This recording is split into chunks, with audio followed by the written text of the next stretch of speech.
Welcome to The Complete Musician, creativity at its core, exploring innovative musical ideas, thoughts, and techniques for the modern musician in today's society, with your hosts James Nagus and Drew Phillips.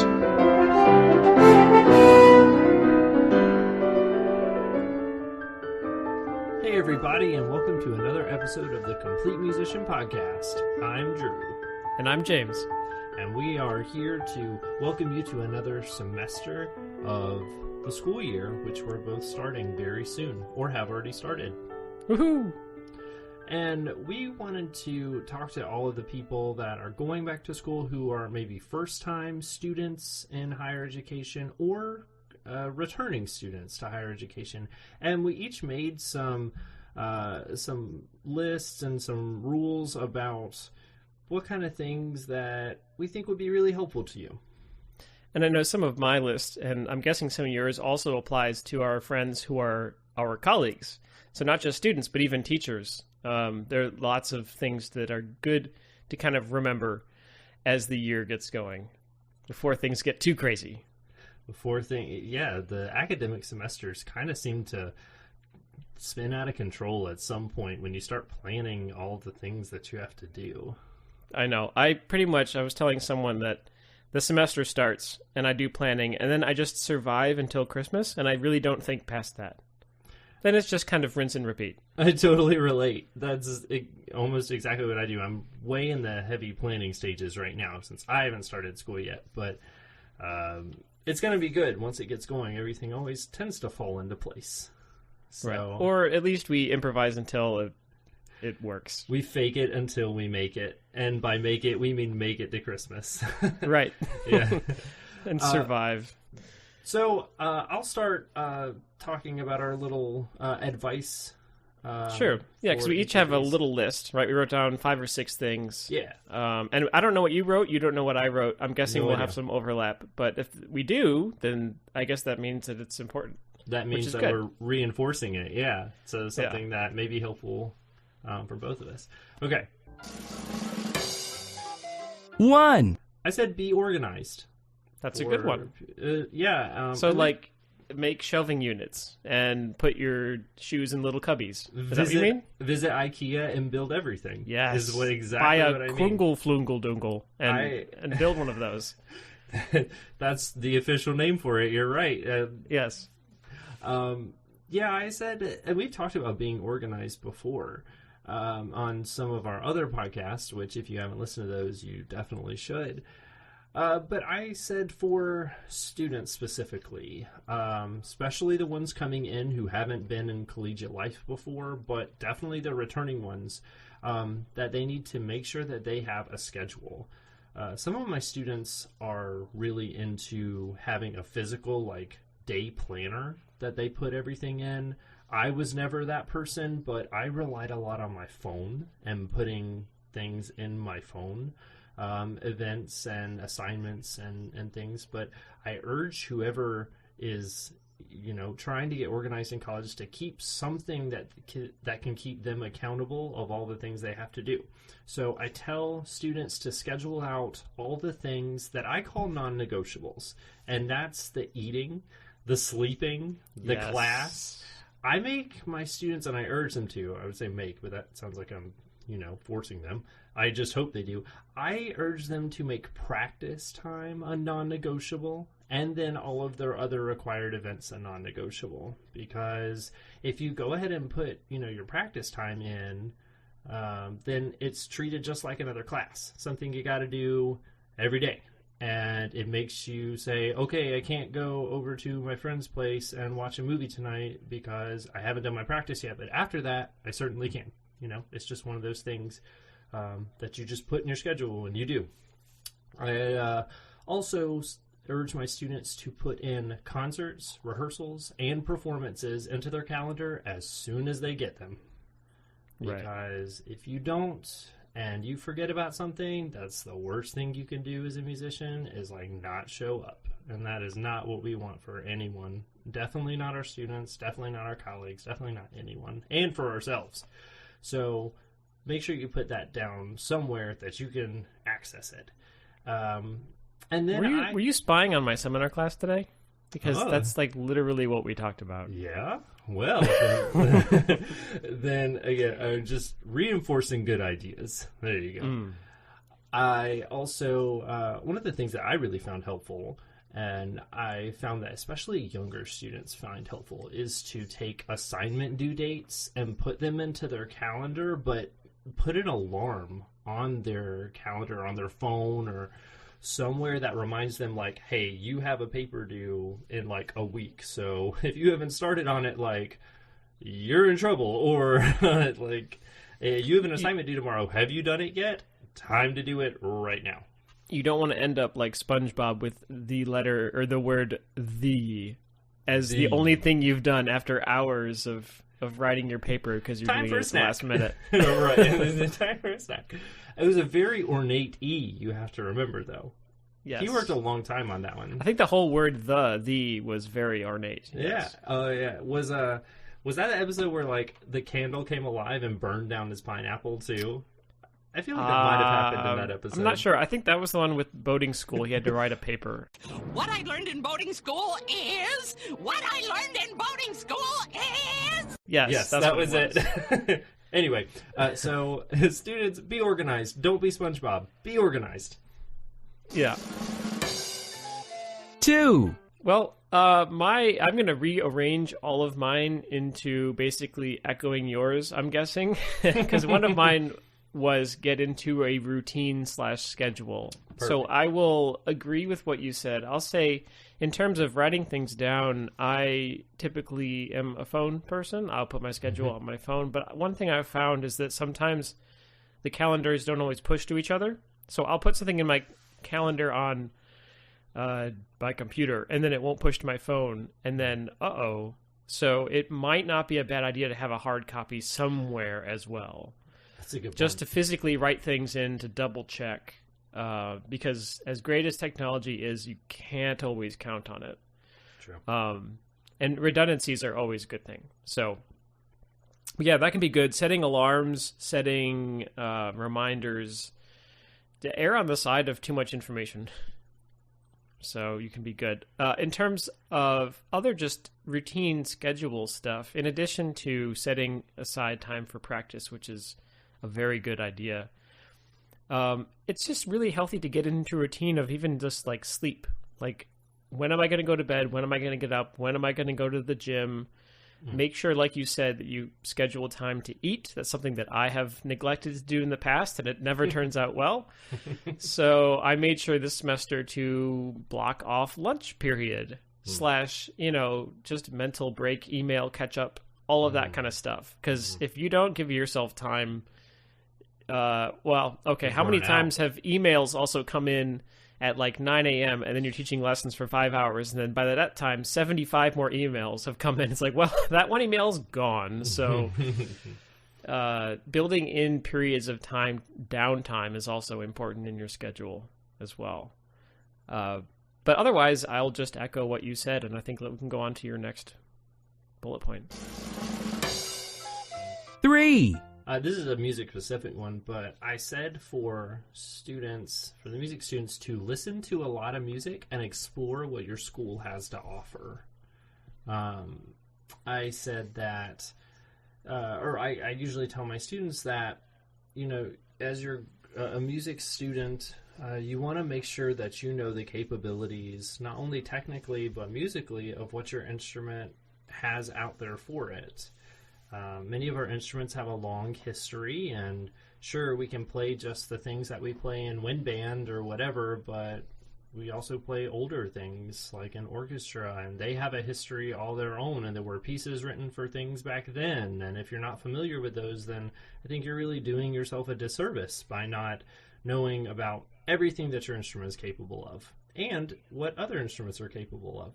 So one of my first things under that little bullet point is learning about your standard and your unstandard repertoire, because, of course, there's always stuff that you need to come out of college knowing, like specifically for horns. Like, we have to know Strauss 1. We have to know the Mozarts. We have to know the Franz Strauss kind of thing. Right, the list goes on. Yeah, and that's really important to know because, sure, if you're a performer, you're going to have to do those for auditions and that kind of. If your kids are going to be auditioning for, all-state or all-region bands, then you've got to play Etudes by Gallet and Podag and those guys. So, sure, you need to study those, but also learning about the unstandard stuff, the stuff that isn't always commonly played. I mean, you and I love new music. I mean, that's no. Well, I think we advocate for it because we do it. Make it, right. And so we love new music. And I think, I can't count the number of times that either of us have sent, like, a piece that we found on, like, YouTube or on the internet, and we're like, hey, I've never heard this, and there's, like, no recording, like, I'm going to do it. So it's cool to learn about what you have to know, and then also the things that you don't technically have to know, but are really neat and will stretch and challenge you. And of course, added to all that is learn about your instrument, learn about all the other instruments as much as you can. Of course, your playlist doesn't need to be classical music 24/7 because mine certainly is not. Nope, neither is mine. But take some time out of the day. Maybe that's something you can do as you're walking between classes. Put your headphones in because people don't talk anymore. So let's put our headphones in, put on Spotify, and find a playlist of, I don't know, viola concertos. I mean, that's a really short list. Well, hold on. We got to draw the line somewhere. I mean, yeah, there's only 2 pieces on that list, so we have to... So, put on a playlist of something you've never heard and just listen. I mean, even if you don't listen to all of it, at least you're getting some kind of exposure to something else. Anyway. Be curious. Yeah. Be curious about music and new rep and stuff. Yeah. And coming with all that, if you hear something really cool, suggest it to your teacher. Ask them, like, hey, I heard this thing on YouTube I've never heard before, and there's only, like, one recording of it. Can I try it? I love when my students do that. I love when they bring me stuff and they're like, I heard this and I really want to play it. Like, that makes me know that they're really motivated, that they want to do something. That's really cool. I love those moments. And then for what your school has to offer, I mean, we work at universities, and our people listening go to places that have really unique things that go on at every university. And you should take advantage as much as you can, even if it makes you a little uncomfortable. Like, and that's not necessarily all music. That's like anything that the school does that would be just something interesting that you could learn from or get a really cool experience out of. Like, at my undergrad, this is the only time, this is sort of concerns music, but not really.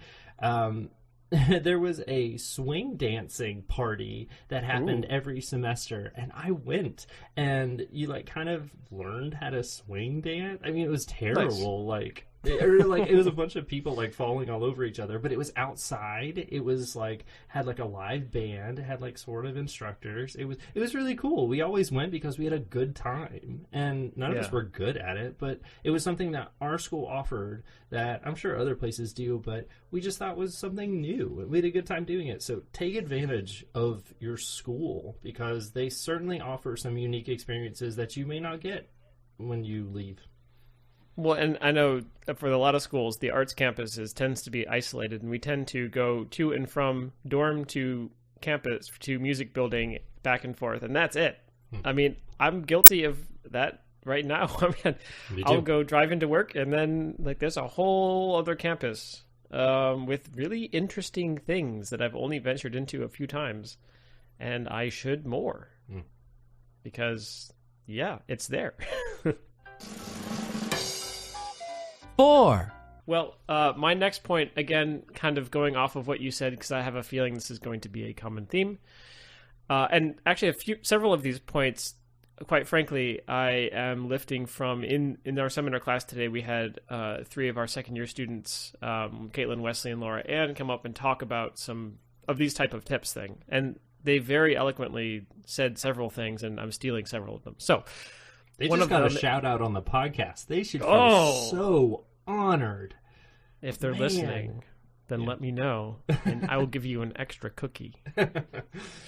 So one of those things which goes off of your basically utilizing what you have, the resources, is get to know your professors. Get to know your teachers. And I'm not just talking about your applied professor, because that'll happen naturally over many years. But even like your physics teacher or your English teacher, like go to their office hours, actually have a conversation, go buy them a coffee or something, you'll probably find that they actually care and they want you to do well. And then you will be a face, not just a name. And that's not bribery. It's just getting to know someone. And especially if it's a general education class, they don't, unless they're majors, they often don't get to know many people from other disciplines. And they would welcome that. I know I would. Nothing makes a teacher more happy than initiative and curiosity and verve generally. So, retweet. Yes. So anyway, when it comes to music too, in terms of getting to know your professors, I mean, I don't know, just don't be weird, I guess. No. Don't be weird. Don't be afraid to come and just say hi every once in a while. People are approachable. I have a good story about being weird. I came back to undergrad during my master's. I came back to a recital and I saw a former teacher. I was totally weird. I had no idea why.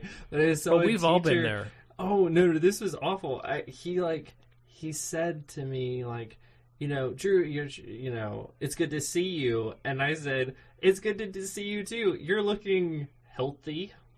What a weird you have a thing glow to say about you. I was like, what a weird. Afterwards, I was like, that was such a weird thing to say. Like, what? You look healthy? You don't look like a corpse today. Congratulations. Well, in that person's defense, we've both been in a situation where we did see a person that clearly looked like a corpse.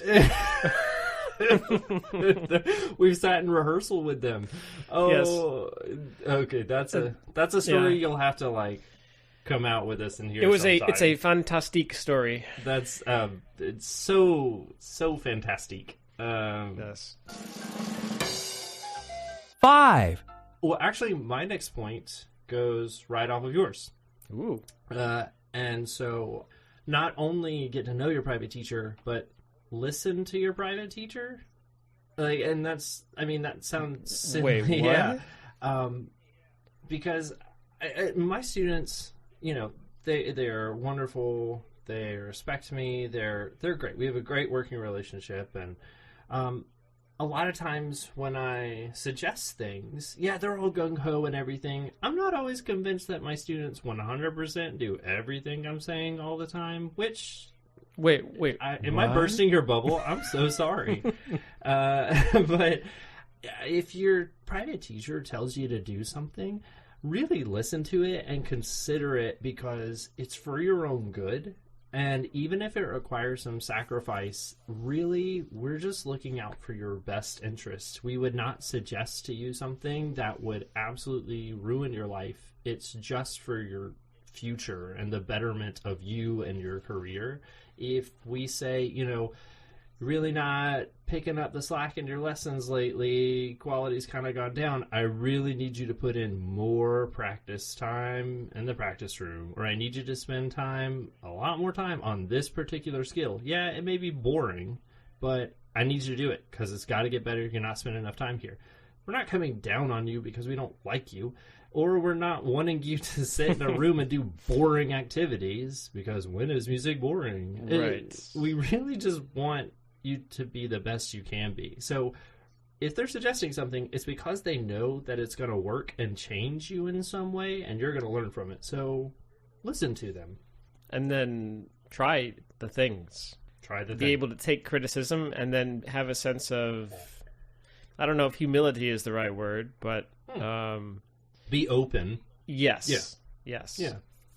And keep in mind, too, and this is something I tell my students, too, is that I'm also constantly learning. Always. So I'm always trying new things in pedagogy and playing as well. So sometimes, when we're trying to figure something out, it's an exploration. It's, okay, let's try a whole bunch of stuff. I don't have a definitive answer that'll work for you, but here's a bunch of stuff. Let's try it. And then you go home and actually, I want you to figure it out. That is the meaning. It's of not being me. a It's not us teacher. being lazy. It's just No. like, well, this is what's going to work for you. Yeah, You know. yeah. That's the meaning of being a teacher. Like, is we'll give you 1,000 strategies. One of them will probably work. Like, just do it.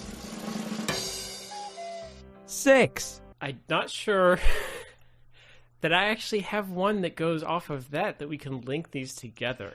So I'm just going to break the chain here and go to my next one, which, to be fair, does kind of go back to the beginning Okay. a little bit. Good reinforcement. And that is plan ahead to be behind.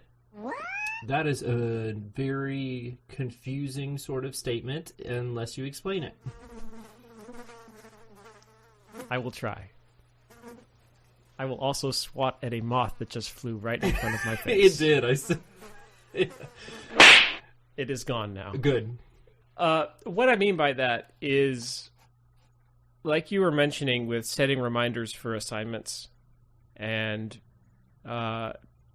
realizing the fact that as structured as you want to be, things can happen and you can get behind and you can backload assignments. Whether that be just due to a life situation, a rehearsal that came up, it happens, right? So you have to be flexible and realize that there are times where you're going to have to put in some extra time. You're going to have to burn the midnight oil, or you're going to have to know that in anticipation of that, say this paper isn't due until September 20th. Okay, get it done 2 weeks prior and just sit on it. There's no reason that you have to structure it out so that you turn it in just 5 minutes too late, which, how many times has that happened? Oh, the thing closed down. I tried to submit my paper at noon. What time was it? It was 12:02. Why were you submitting it at 12:02? I don't know. The internet went down and I couldn't get to the computer. You know, and it goes on I and know, on and those on. Muppets, they never turn things in on time. They're obsessed with cookies, too, all the time. Broccoli now. Cookies are unhealthy. Is it really broccoli? Is it Broccoli Monster? I think so. Is this name Rob? Is it Broccoli Rob? Broccoli Rob. I don't... I think it is broccoli. Keep going. I'll look it up. Okay. Well, I don't have much beyond that, but just be ahead of the game. And in a way that also translates to things like getting to rehearsal on time. Plan ahead to be behind, so if you get stuck in traffic or have bad weather, you won't be late to rehearsal, because if you are late to rehearsal, you may never be hired again. Yes, I agree with all of those things. Just to let you know, And more importantly, when you Google broccoli monster, a really terrifying image comes up first. oh dear. That's the broccoli monster, if you Google it. And then it says that, yes, Cookie Monster is now Veggie Monster. Someone wrote Veggie that. Monster? And Okay. then there's also there's a movie in 2010 called Broccoli Monster that said Okay. that the IMDb one-line description is, Nate thinks eating broccoli is terrible, but he is about to learn there are worse things that could happen. I don't... Okay. It gets 1.3 out of 10 stars. It got 6.4 on IMDb. 6.4. That must be a great movie. All right, well, that's Gosh. right after Chicken People that I decided to watch. You ever seen Chicken People? Good. I know. Okay, it's a Netflix thing. Watch Chicken People. It's really entertaining. Anyway, Oh, I know what you're talking about, though. it's a Yes. great show. Anyway, Yep. 7, I'm going to kind of go off of what you just said. Kind of. Feel free to go your own way. It's okay. Yeah, I will go my own way. I'm glad you sang, because I was thinking it in my head, and I did not want to actually sing it out Well, loud. I didn't sing it well, so it doesn't matter. I said was my next one. We have to take it with a grain of salt. I said take as many. Can I pepper? Maybe. Okay. No, you have to do paprika. What are you thinking? Okay. Himalayan pink sea salt. There you go. Okay.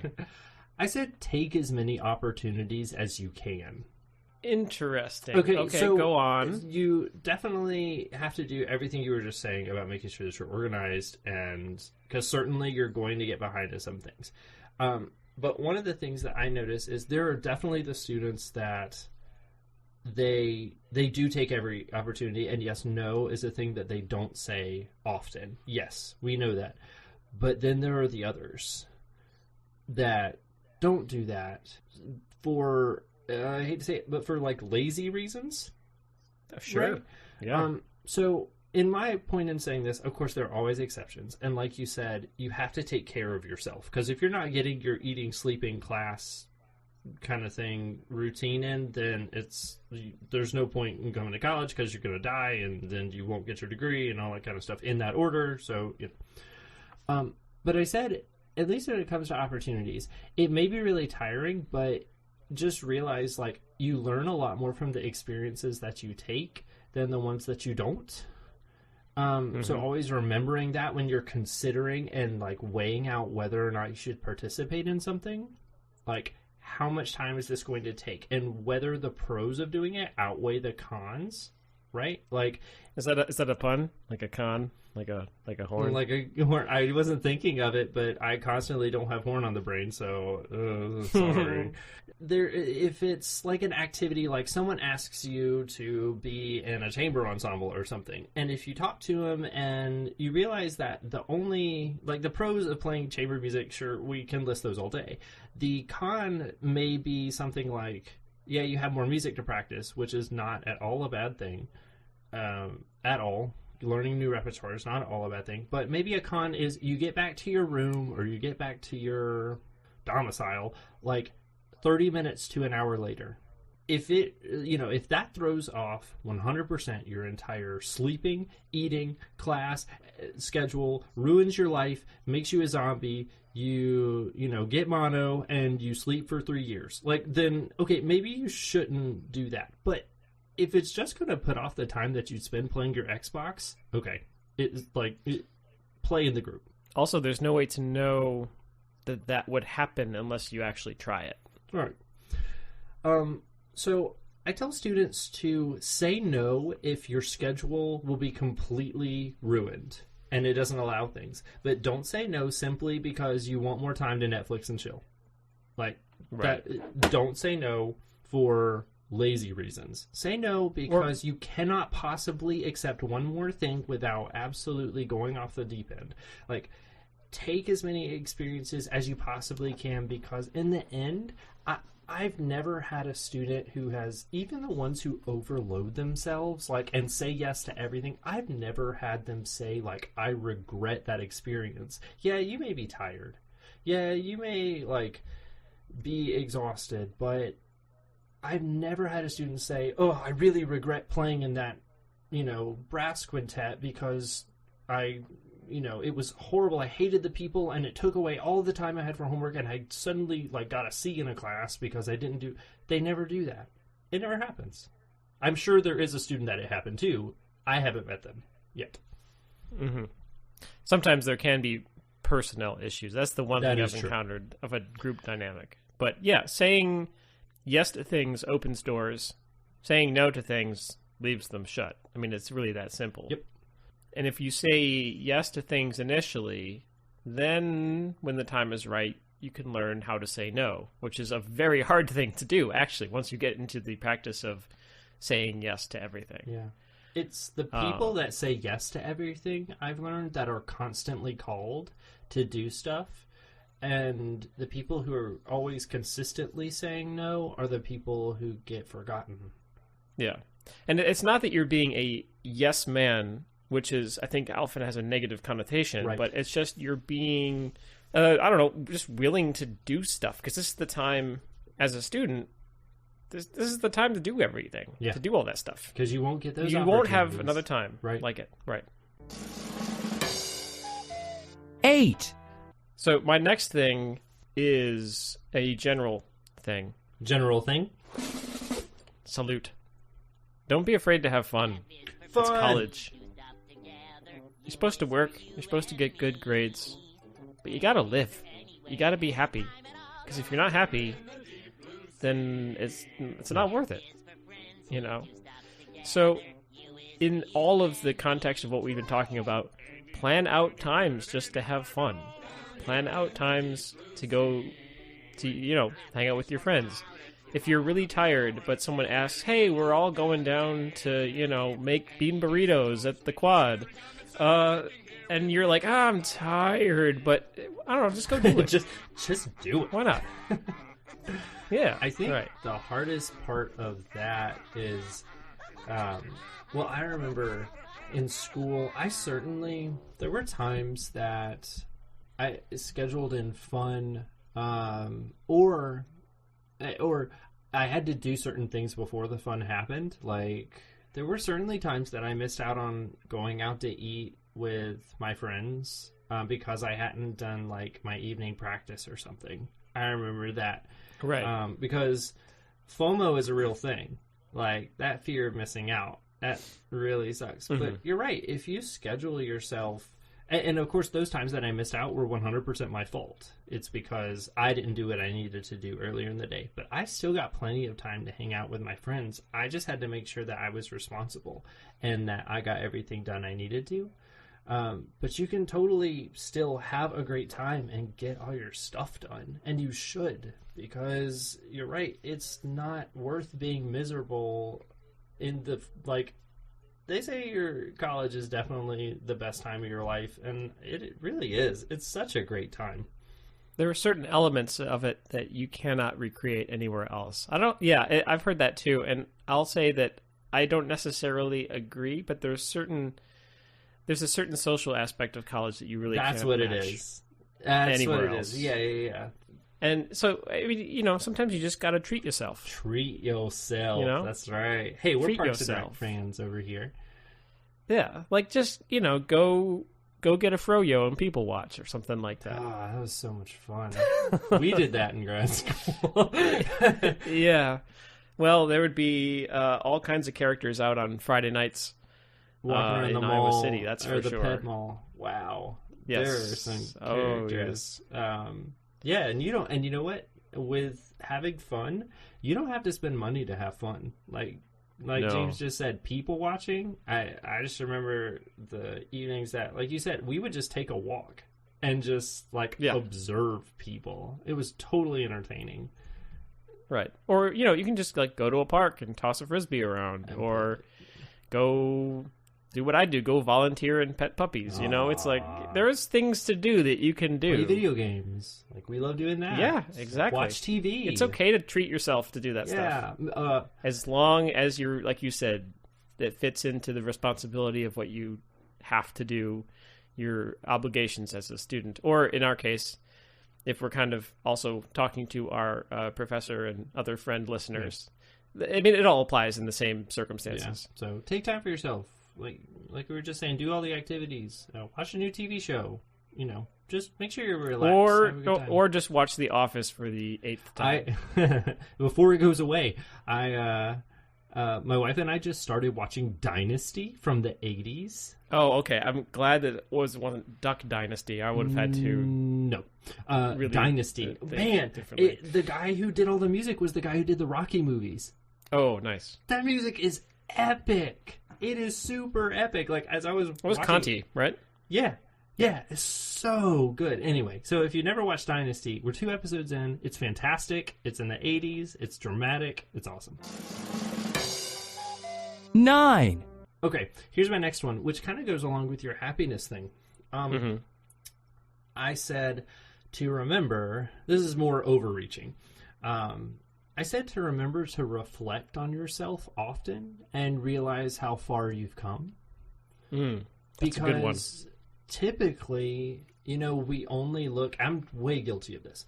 Typically, we only look at how far we still have to go, or what the next, really grueling assignment or piece or whatever it is that we have to learn, and things can seem very daunting.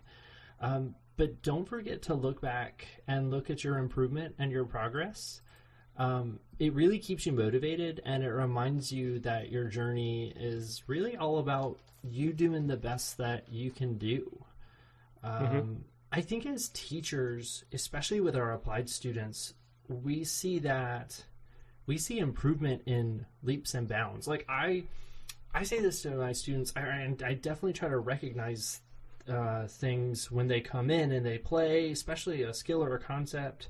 that they've been working on, I say, wow, that has gotten a lot better. Like, don't you think so? And sometimes they're like, yeah. Sometimes they're like, I don't know. And I'm like, well, let me tell you, the last time I heard you play was 7 days ago. And in 7 days, it's totally changed. But I explained, like, we only see you once a week.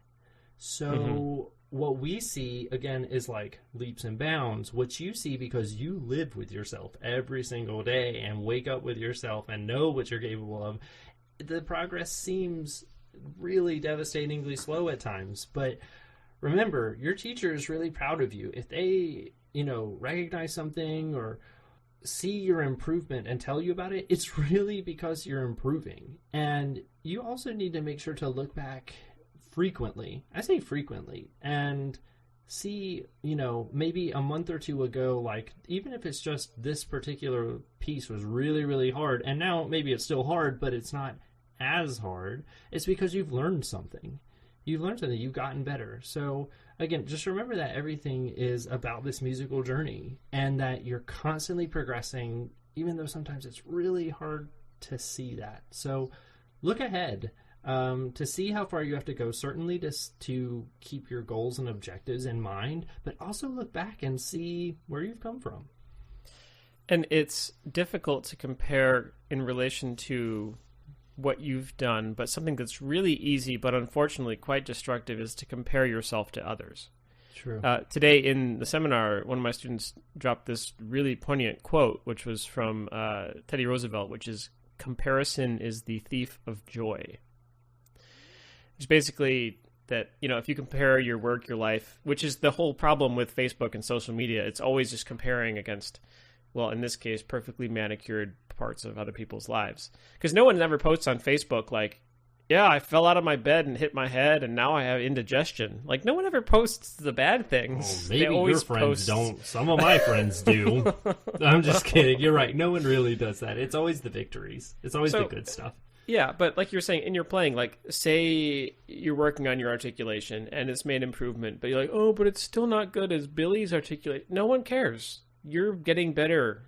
And that's all that you should really care about, honestly. It's true. Billy doesn't care, so you shouldn't care either. Right, exactly. Acknowledging your success is very important. Yeah. And if your teacher tells you that you've done something better, well, don't shake your head and say no. So disheartening. Trust me, we're not just saying that. No, if you know us, we're critical. And if we say, like, that's gotten better, it really has gotten better. 10. All right, my last one here is, well, we've already talked about it, and you've literally said exactly the words that I have here. Now is not the time to tell you I hacked into your computer. Okay. Oh, okay. Take care of yourself. This goes with all of this other stuff, but in more of a general sense, take care of your well-being physically and really also mentally. Definitely. And, life is about living. It's about finding that balance, about finding that happiness. And you'll have bad days. And sometimes you don't appreciate the sun until you've had a week full of clouds, and sometimes it feels like those clouds never go away, but they will. And universities have great support networks. Your friends can be great support networks. And once you get into both a schedule, a routine, and especially at the beginning of a semester, if you're a first year, there's so many new variables. You may not know people. It can be scary and it can be very isolating, but it will get better. And you just have to trust in that, and believe in yourself. Yeah, I like that, to take care of yourself physically by eating a lot of Chick-fil-A. Yeah. And for drinking a lot of sweet tea. Yes. Sorry, our northern friends and Midwestern friends. But remember, they put in a Chick-fil-A in Iowa City when we were there. Yeah, and which was amazing. And it was always completely slammed. Because it's a good thing that was not at the bottom of the mall when the School of Music was in the mall, because other than Chipotle, that would have been the other place I would remember go there was a Taco Bell where the Quiznos was. That used to be a Taco Bell. Well, it used to be, but I put them out of business because I went so much and ate all of the tacos, and then they had to make it a Noodles and Company. They started knowing you by name, and you could never go back. That's another long story that got to go out with us one time to hear. Anyway, no, it's really important to also mentally take care of yourself because, like you said, your friends are a great support. Your university has those support systems. Your teachers are great support systems. Let me tell you, we don't look at, the teacher-student relationship as just, it is pure music. It's not. We're developing the complete musician, which we believe also means making sure that you are a competent and a healthy, emotionally and physically human being because that's part of being a musician. So if you need to talk to your teachers, find a teacher you really trust. I've certainly had students come to me over the years and talk about some personal things just to vent, just to get things out. And I always offer the best advice I can, or if it's something I can't handle, refer it to someone else. So we are people you can trust because, again, we want the best for you. And, of course, there are certain things that you may not be comfortable with talking about, and that's fine, but there is always someone that you can talk to. And, at the end of the day, too, you could always, like you said, after you order your number 2 with a Baja Blast, you could also just ask for a little advice from the drive-thru clerk as well. They probably have really interesting insights into life. They probably do. That I could not hope to identify with. Yeah. Like what it's like working at a Taco Bell. What it's like working in heaven. You could. It seems like every Taco Bell in eternity is always hiring. So it's true. Here, the Taco Bell on the scrolling marquee, they put employee of the month names. Wow. I know. It's been a girl named Savannah for a really long time. I think they forgot to change it. I'm ashamed and proud that you know that. 11. The last one I have is also pretty general, but I said to connect with as many people as possible. We've already talked about, talking to your teachers and getting to know them, but your friends and your schoolmates are going to be the people that you can turn to when things get really hard and you need a peer that is your age, that's going through the same place in life you are.